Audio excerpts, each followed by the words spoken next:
वाला है जब इलेक्ट्रिसिटी के इंपॉर्टेंट क्वेश्चंस न्यूमेरिकल्स देखने वाले हैं। ठीक है, इससे आपका पूरा इलेक्ट्रिसिटी रिवाइज हो जाएगा। जो मेन कॉन्सेप्ट है जहाँ से क्वेश्चन निकाले जाते हैं वो सब आपके सामने है। ये वीडियो अगर आपको पूरी प्रॉपर तरीके से समझ आ गई तो आपको इलेक्ट्रिसिटी में फिर और कुछ पढ़ने की ऐसी कोई ज़रूरत पड़ेगी नहीं। ठीक है, तो देख लेते हैं क्वेश्चन किस तरीके से पेपर में आता है, क्योंकि हमें लगता है कि आता तो है, आप पढ़ते हो आपको हाँ ये तो पता है, ये तो पता है, ऐसे दिमाग में चलता है, पर क्वेश्चन पेपर में किस तरीके से आता है जो आपके माइंड को थोड़ा घुमा देगा, वो क्वेश्चंस आज हम लोग देखने वाले हैं। तो जैसे हमारा ये जो क्वेश्चन है इसमें लिखा हुआ है कि 2 एलईडी बल्ब्स हैं और ये 2 एलईडी बल्ब्स में एक 12 वाट का है और एक 6 वाट का है, और ये कनेक्ट करे गए हैं किस में, सीरीज़ में कनेक्ट करे गए हैं। और वो कह रहा है कि जो करंट है 12 वाट वाले बल्ब में वो 0.06 एम्पियर है, और कह रहा है द करंट थ्रू बल्ब, ये बल्ब दूसरे वाले बल्ब के बारे में पूछा है, 6 वाट वाले बल्ब में करंट कितना होगा। तो बेटा आपको सिंपल समझ लेना है कि एक चीज़, कोई भी कनेक्शन अगर आप कर रहे हो, दो ही चीज़ उसमें आती हैं, एक आता है सीरीज़ और बेटा एक आता है पैरेलल। और आपको यही देखना है कि ये कनेक्शन किस में हुआ है। तो क्वेश्चन में ये गिवन होगा कि क्वेश्चन में आपके पास ये जो कनेक्ट है ये सीरीज़ में है बेटा। और ऑलवेज़ आपको एक चीज़ पता है कि सीरीज़ में जो है वो करंट यानी कि आई हमेशा क्या रहता है, सेम रहता है। तो अगर भैया आप करंट पूछ रहे हो और आपने सीरीज़ में कनेक्शन किया है तो भैया फिर तो वो सेम रहने वाला है।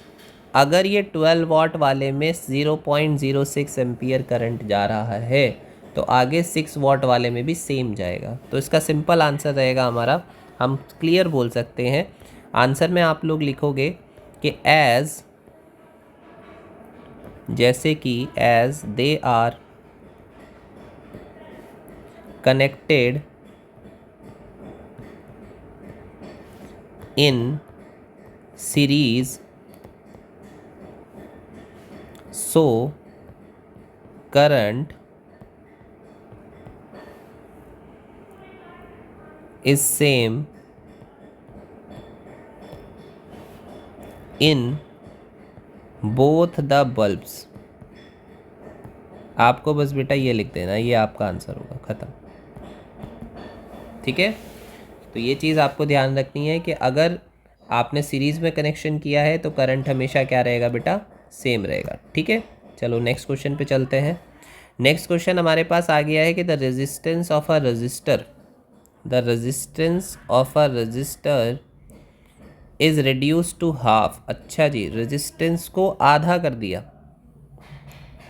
कहीं पर 10 ओम था रेजिस्टेंस, उसको 5 ओम कर दिया। ठीक है, चलो if other parameter of the electrical circuit, other parameters of the electrical circuit remain unaltered, यानी कि कोई चेंज नहीं किया गया है, the amount of heat produced in the resistor will become. Simple सी बात है, हमें पता है कि हमने एक ही चीज़ आप पकड़ लो, V equal to I R. उसने कहा भैया इसमें तो हम चेंज कर रहे हैं और बाकी किसी को नहीं छेड़ रहे। बाकी किसी को नहीं छेड़ने का मतलब बेटा कंफ्यूज नहीं होना है, बाकी किसी का मतलब यह है कि ना तो इसको छेड़ रहे हैं ना इसको छेड़ रहे हैं।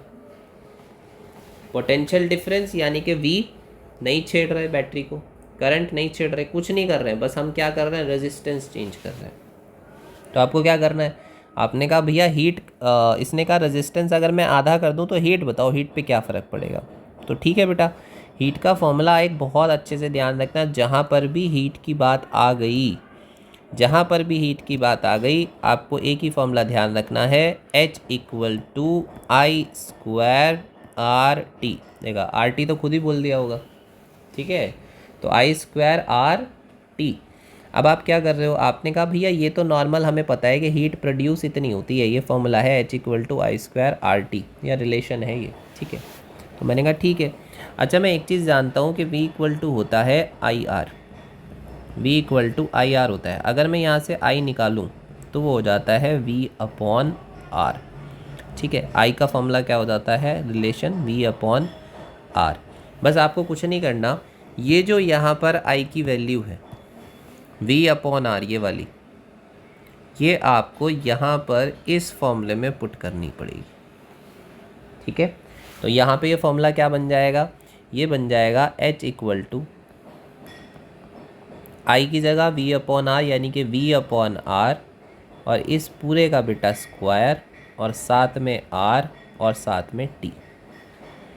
और यहाँ पे आ जाएगा h इक्वल टू, ये आ गया V square by R square, और साथ में आर टी।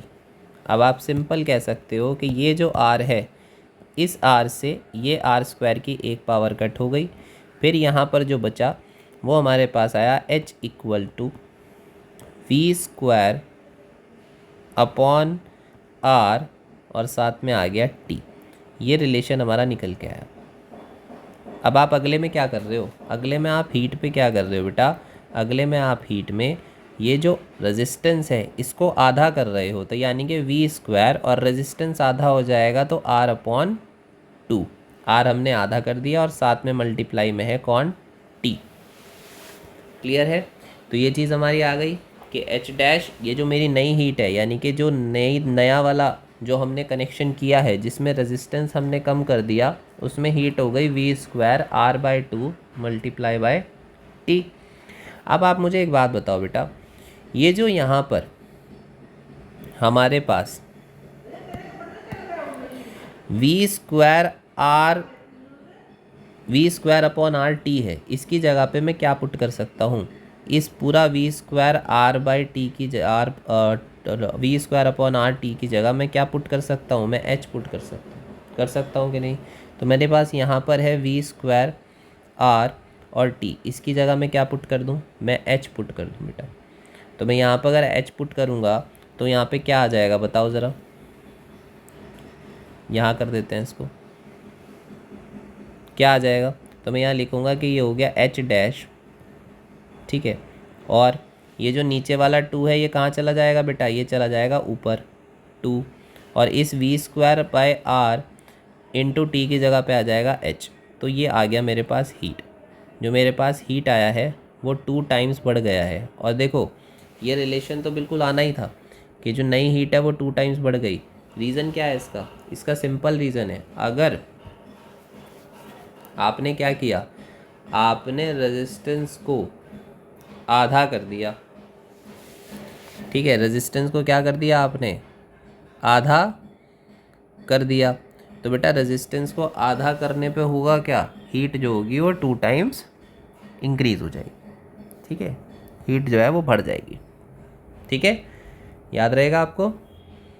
तो इसमें 2 फॉर्मूले यूज़ किए हमने, एक आपको ध्यान रखना है हीट में कि H equal to I square R T होता है, उसको हमने चेंज किया I equal to V upon R से, और फिर एच की आई की जगह पर वी अपॉन आर रख के हमने रिलेशन निकाला H equal to V square upon R और टी। और नई वाली जो हीट है उसमें बस वो आर अपॉन टू हो गया, 2 ऊपर चला गया, और V square upon R into T की जगह पर हमने सिंपल एच रख दिया, तो एच डैश आ गया है 2h, यानी कि अब हीट पहले से 2 टाइम्स हो चुकी होगी, ठीक है।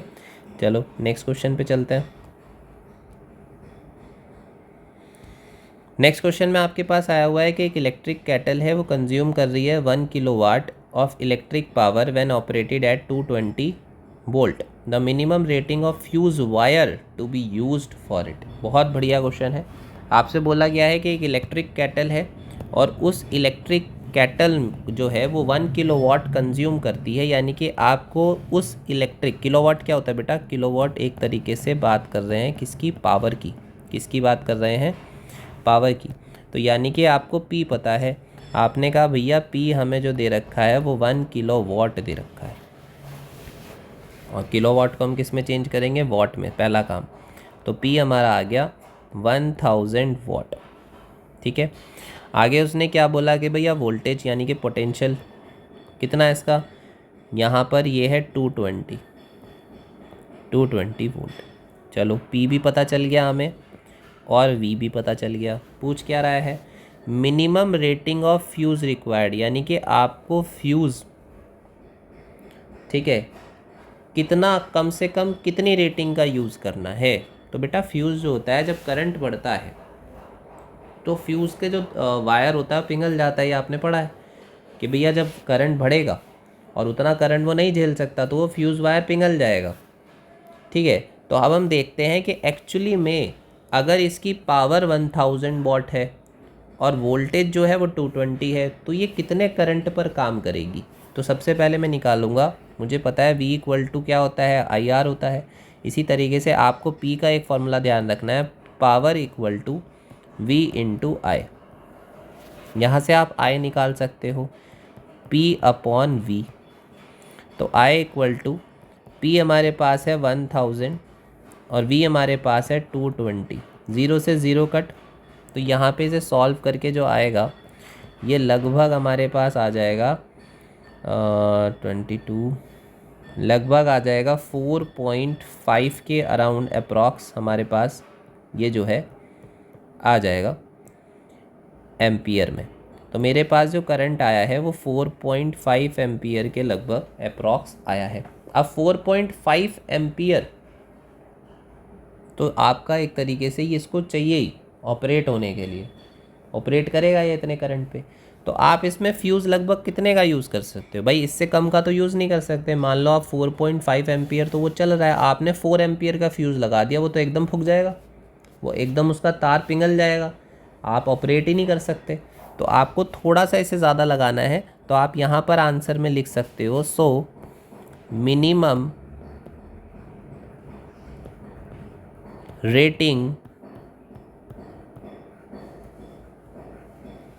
Rating of fuse wire is 5 ampere. कितने एम्पियर आपको लगभग लगाना है, 5 एम्पियर का आपको लगा देना है। ठीक है, जैसे ही 5 एम्पियर से अगर ज़्यादा हो गया तो एकदम से वो तार जो है फ्यूज़ का वो पिघल जाएगा और आपका जो ये कैटल है ये बच जाएगा, नहीं तो बेटा नई कैटल ख़रीदनी पड़ेगी। ठीक है, चलो नेक्स्ट क्वेश्चन देखते हैं। नेक्स्ट क्वेश्चन में आपसे ये बोला गया है कि how is electric current related to the potential difference across the terminal of a conductor. ठीक है, and draw the label circuit diagram to verify this relationship. तो सीधी बात है बेटा, आपको इसमें उसने पूछा कि करंट, बेटा आपको पकड़ लेना है, ये करंट है, ये करंट इलेक्ट्रिक करंट किससे रिलेट करवा रहा है, पोटेंशियल डिफरेंस। पोटेंशियल डिफरेंस होता है V, आपको पता है करंट होता है I, पोटेंशियल डिफरेंस होता है V। वो कह रहा है कैसे रिलेटेड है एक दूसरे से, आपको बहुत अच्छे से पता है ओम्स लॉ। अब इसका मतलब ये नहीं है डायरेक्ट आप ओम्स लॉ वहाँ पे ऐसे लिखा हो कि भैया ये लो आए प्रोपोर्शनल V, ख़त्म, मेरा तो आंसर आ गया। ऐसे नहीं करना है, आपको क्या करना है, आपको इसका आंसर लिखना है ढंग से। आप कुछ इस तरीके से लिखोगे, जो पहले पॉइंट का आंसर है कि it states that potential difference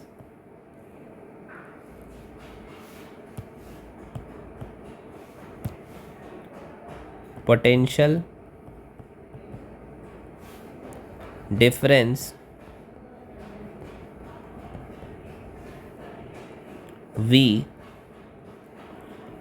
across the ends of a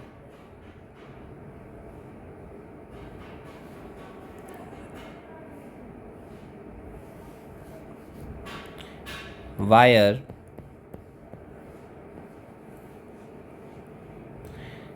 in an electric circuit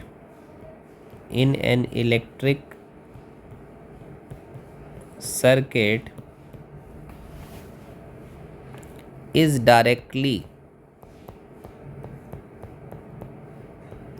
directly proportional to the current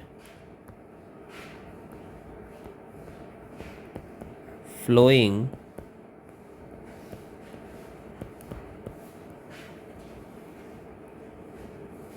through it।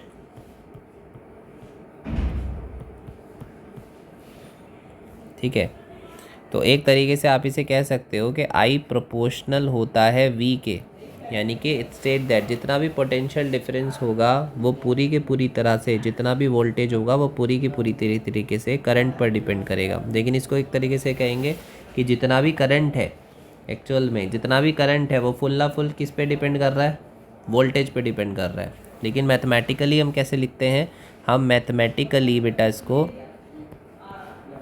Mathematically हम इसको ऐसे लिख देते हैं कि V प्रोपोर्शनल है I। और आपको पता है V प्रोपोर्शनल है, प्रोपोर्शनैलिटी का साइन लगे हटेगा तो V इक्वल टू हो जाएगा IR। R कांस्टेंट है जिसे हम रेजिस्टेंस मानते हैं। तो पहला वाला जो हमारा क्वेश्चन था जिसमें ये बोला गया था कि भैया how is electric current related to potential difference, आपने सिंपल बोला electric current is directly proportional to the potential difference I proportional V, mathematically V proportional to I और V इक्वल टू IR। अब आपसे कहे कि हाँ जी कोई सर्किट बना के दिखा दो, लेबल सर्किट, जिसमें आप वोल्टेज वाला मामला और करंट वाला शो कर दो। मैंने कहा ठीक है। तो आपको कुछ नहीं करना बेटा, एक सिंपल सा सर्किट आपको बना देना है। इसको मैं मिटा रहा हूँ।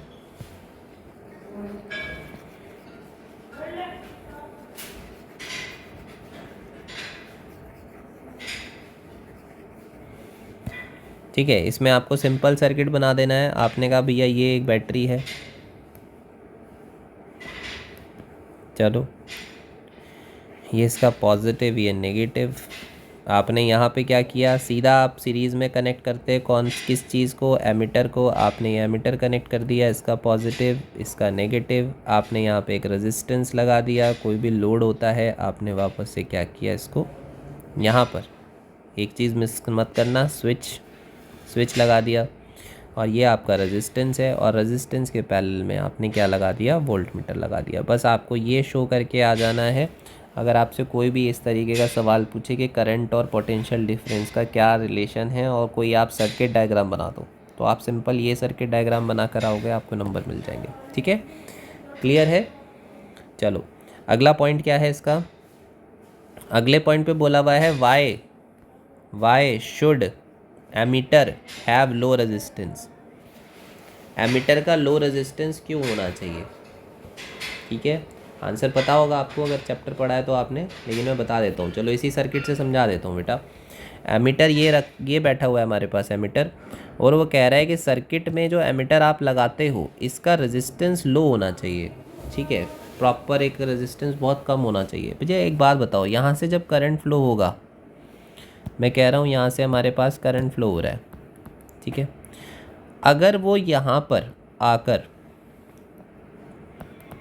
ठीक है, अगर वो यहाँ पर आकर इसमें से जाएगा, ठीक है, तो क्या होगा, ये एक तरीके का रेजिस्टेंस बन जाएगा कि नहीं, क्योंकि इसका रेजिस्टेंस अगर ज़्यादा है तो इसका मतलब यहाँ पर कंज्यूम हो जाएगा, ये करंट यहाँ पर कंज्यूम हो जाएगा।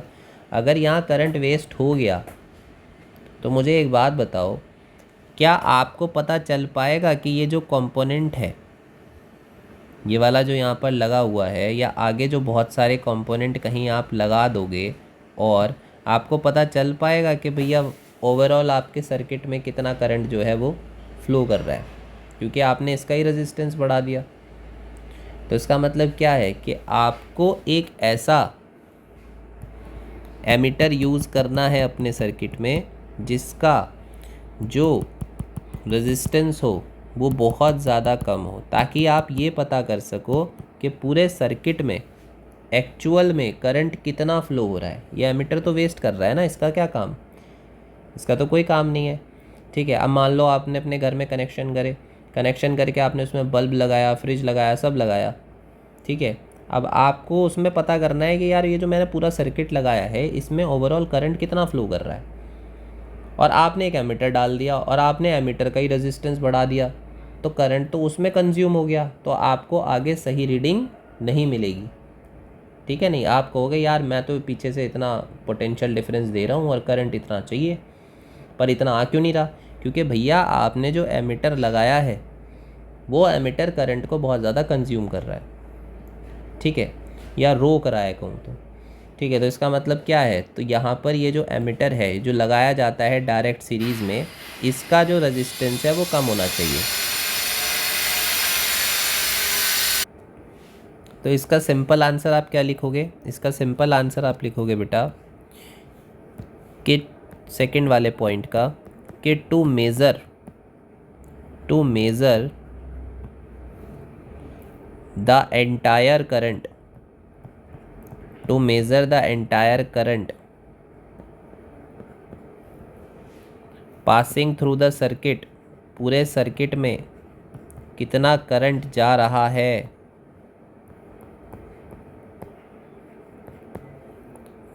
ठीक है, तो इसीलिए द एमीटर, जो हमारे पास एमीटर होता है करंट मापने वाली डिवाइस, उसका शुड हैव क्या होना चाहिए, लो रेजिस्टेंस। अगर वो खुद करंट को ना कंज्यूम करे, ना रोके, ना वेस्ट करे, तभी वो एक एक्यूरेट रीडिंग दे सकती है कि पूरे सर्किट में इतना करंट हो रहा है। भाई मेरा काम बताने का था, मेरा इसमें कोई हाथ नहीं है, मैंने कहीं से करंट कम नहीं करा।